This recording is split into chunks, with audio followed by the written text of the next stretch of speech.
Welcome back to the Speaking and Communicating podcast. I am your host, Roberta Ndlela. If you are looking to improve your communication skills, both professionally and personally, this is the podcast you should be tuning into. And by the end of this episode, please log on to Apple and Spotify, leave us a rating and a review. My guest today is the CEO and founder of Tony Chatman Enterprises, where he focuses on enhancing engagement, embracing inclusion, and accelerating change for organizations. Tony's motto is light up your culture. Those that are seen shine. And before I go any further, please help me welcome him to the show. Hi, Tony. Hey, Roberta. Thanks for having me. Thank you for being here. Welcome. Please introduce yourself. Sure. So really what I do is I help workplaces create a healthy workplace culture. And so when we talk about lighting up your culture, the idea is that what employees really want above all things is to be seen. And when I mean seen, I mean they want to be valued, they want to be heard, they want to be seen for who they are. And the more that they are seen, the more that they shine. And by shine, that means that brings out the best in them, which then by default brings out the best in their culture. And so that's really what I do. I've been a professional speaker now for 17 years. I have a book, a TEDx talk, all of those great things. But really my primary focus is on making the workplace a better environment.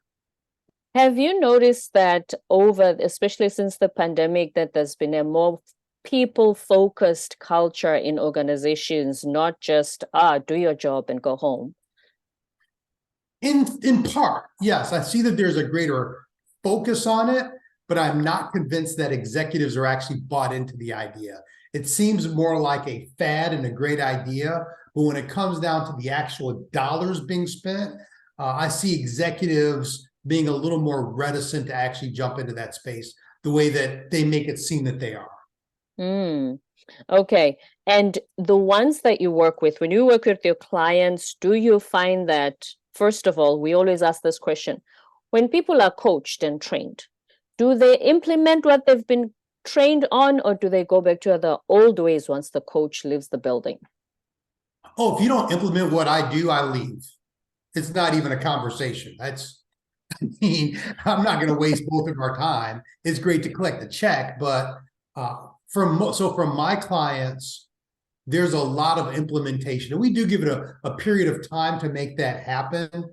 But part of it happens because we start off by making sure there's buy-in from the top. So because there's buy-in, now we're able to go in and really make a true change. Now, the truth is, there's a difference between a person changing their mind and changing their behavior and then changing their habits, right? And so a lot of what we hear is, wow, things happened and we worked with them, but then they went back to their old ways. Well, that's because a lot of times for people, they still have natural habits, right? Right. And so when they're not thinking, here's a quick story.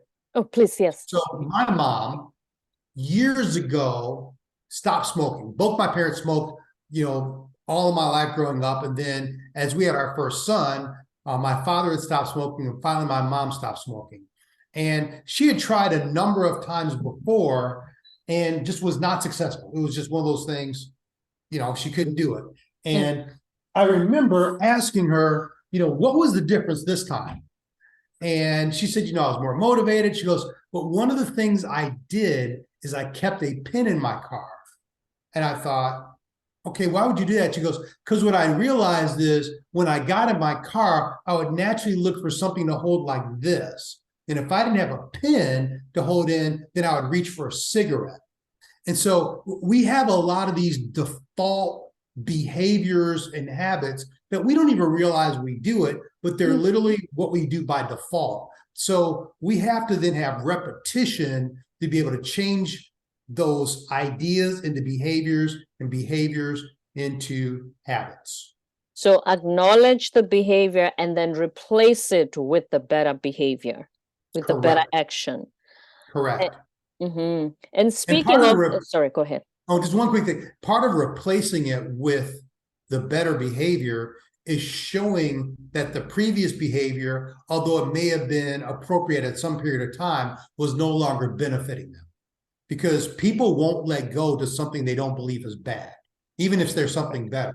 So you have to convince them that what they're holding on to is bad so that they're opening their hands up to grab onto something better. That's a very big one. If it's not bad, why should I cut it? Yeah. Right, because it's what you know. Yes, yes.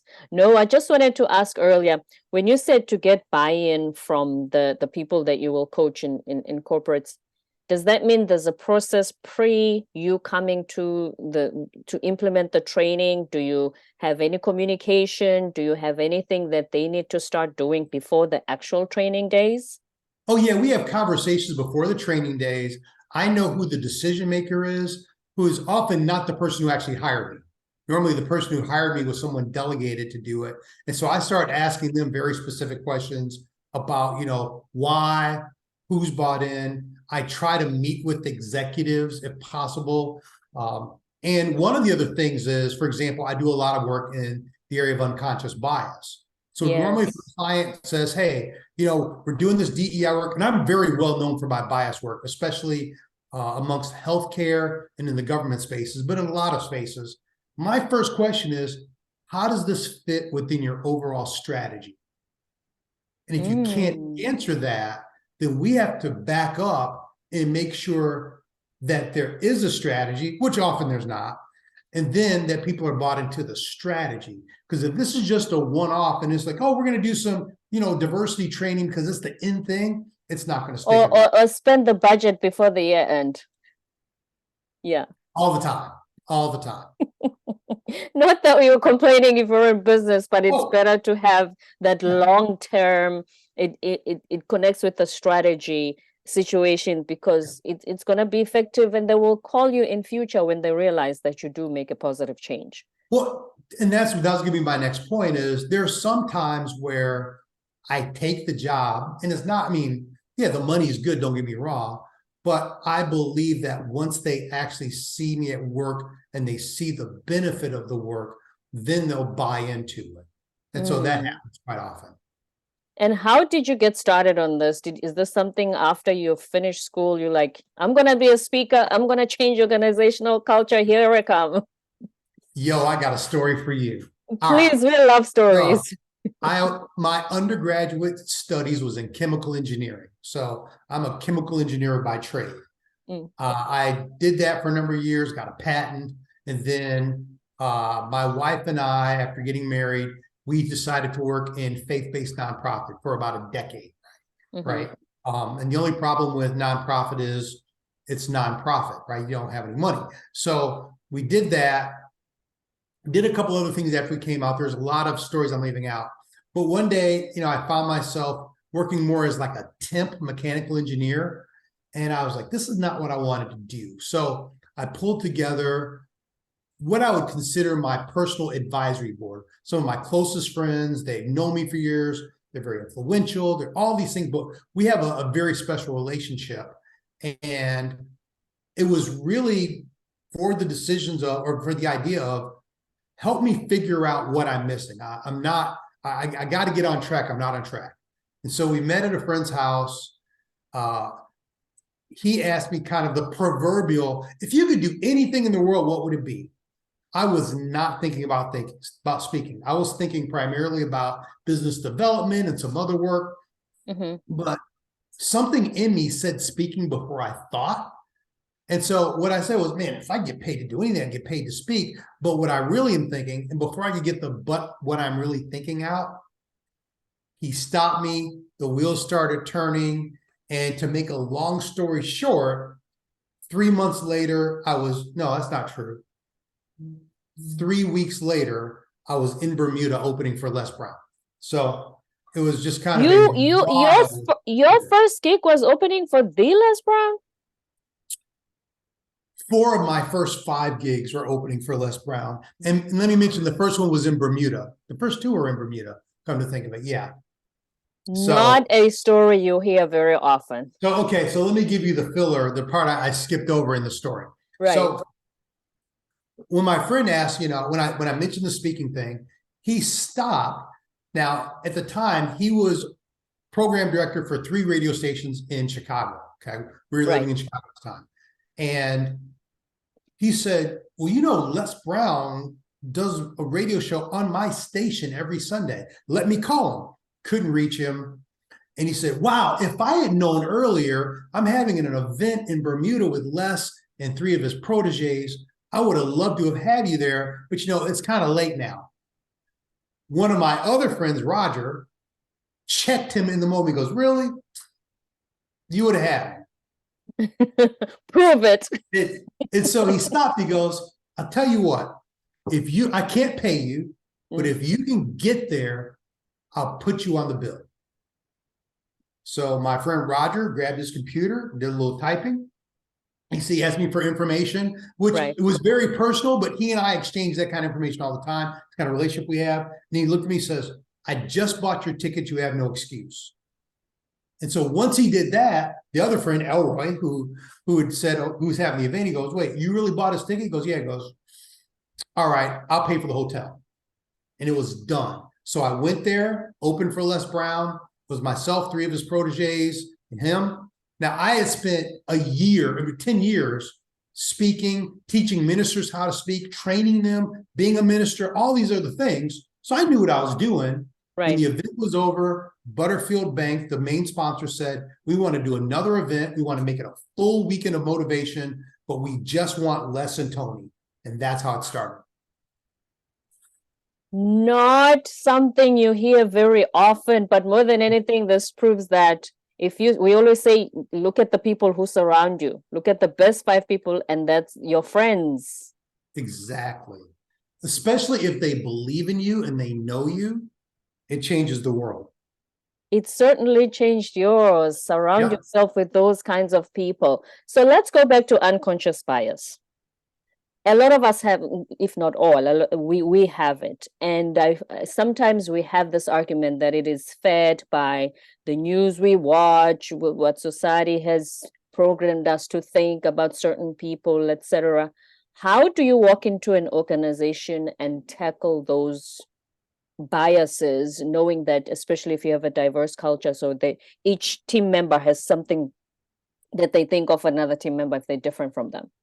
So first of all, most of the cultures aren't that diverse, if we're going to be honest, right? Okay, so let's just put that there. So I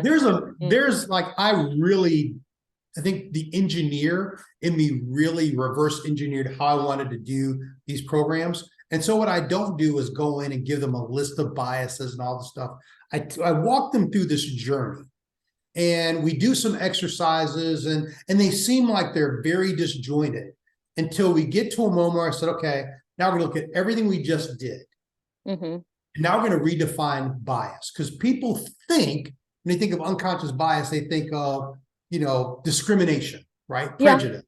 I said, I want you to rethink it. What bias is, it's an algorithm for how we make decisions. Now, you may think, okay, algorithm, that's complex. Here's a simple example of an algorithm. A recipe.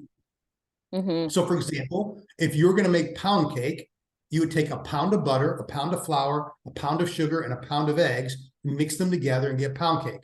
Technically, that's the recipe. It's why it's called pound cake. Pound cake. Right? Now, you can change the quantity of ingredients and still make a cake.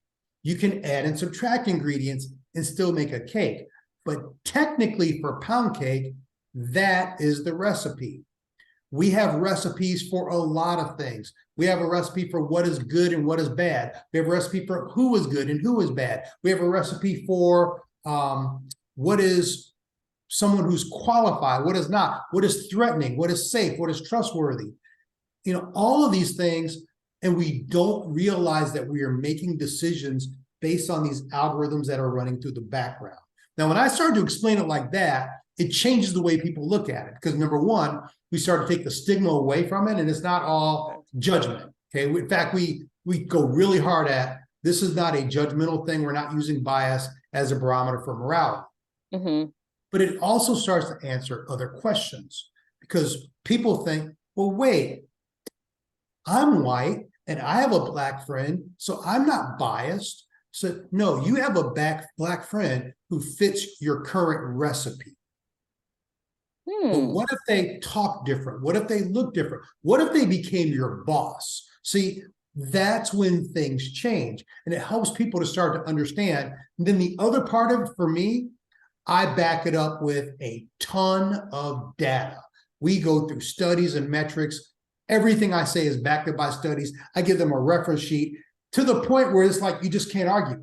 So when you look at the narratives and the studies, you look at the facts, you look at the data, and you look at the journey you take people on, by the end of the class, people say things to me like, I really didn't want to come here. I really didn't believe in this idea of bias, but now I believe everyone should understand this concept. I mean, I hear that weekly. And so once you get down and because people want to be good people, that's the fascinating part. I believe. So when you start to uncover these blind spots and you take away some of the discomfort, which, I go back and forth on that part of it. When you take away some of the discomfort, it opens the door to be able to explore. And so that's really how we tackle bias. And so my goal in doing an unconscious bias class is not to eliminate bias. It is to get the conversation started and to get people aware, because you can retrain biases. That is incredibly important. But you may not get rid of all of your biases, but you can be more conscious of your biases so you know when to say, wait a second, that gut reaction is not right. Let me be more logical. We all have it, and certainly it needs to be checked. And then when you say light up your culture, what is the one tip other than letting your employees shine? What's another tip to light up an organizational culture? So, when we talk about lighting up your culture, we're really talking about improving engagement, right? That's really, you're trying to get your group more engaged. Now, let me ask you, how would you define engagement? Feeling included before decision is made. So I would say that's more inclusion and belonging, right?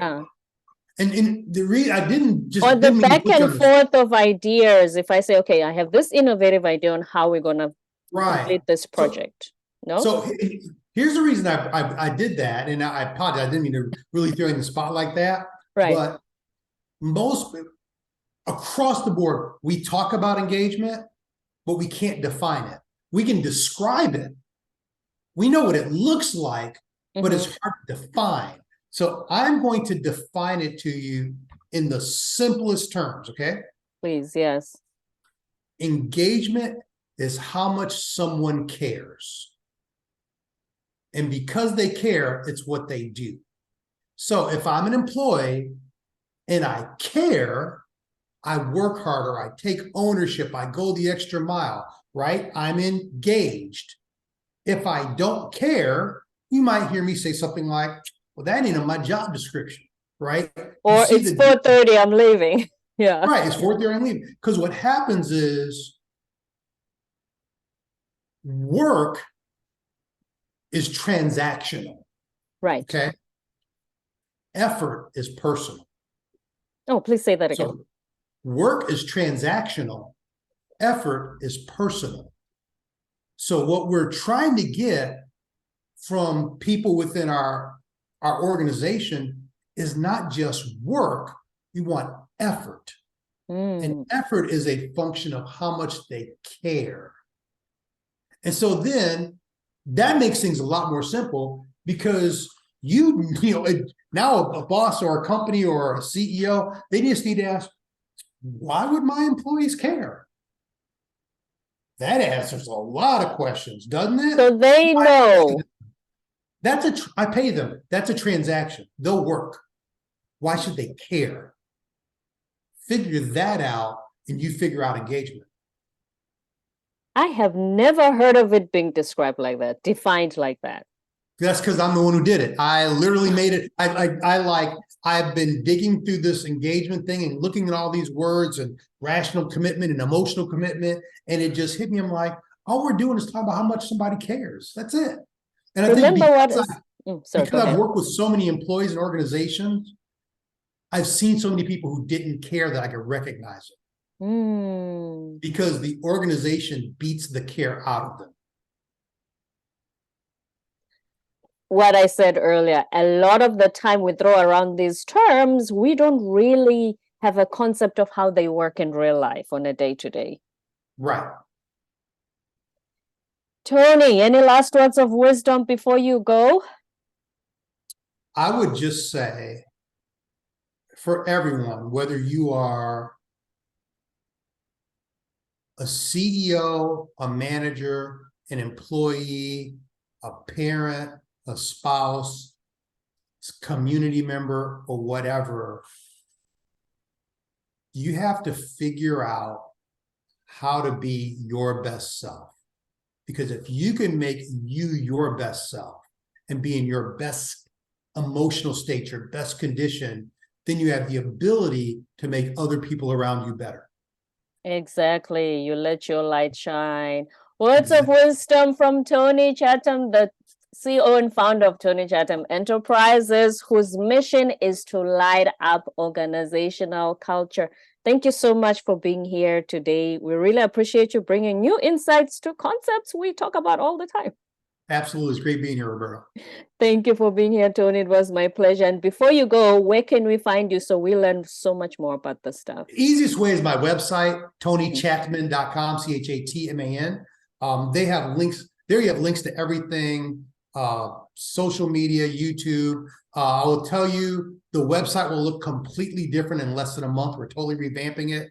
And we're really going like all out on YouTube right now. And we'll have online courses. So there's a lot of stuff coming in the future. But if you go to if you Google Tony Chatman and spell it right, you'll find me. I'm so sorry. I saw Tony Chatman, Roberta. I'm so sorry. Chatman. Tony Chatman Enterprises. Thank you so much. This has been absolutely fantastic. And one last thing. So other than the website, if they're going to revamp it, is there any other socials like the LinkedIn and things like that? Oh, I'm everywhere. I'm LinkedIn, TikTok. So if you go to LinkedIn, Facebook, or Twitter, is Tony Chatman. And if you go to Instagram and TikTok, is Tony Chatman Speaks, because Tony Chatman was taken. So. Oh, okay. Tony Chatman. My apologies for saying I don't know why I thought it was a TH. Sorry. Tony Chatman, thank you. This has been such a pleasure. Appreciate you being here today. Great. It was great being here.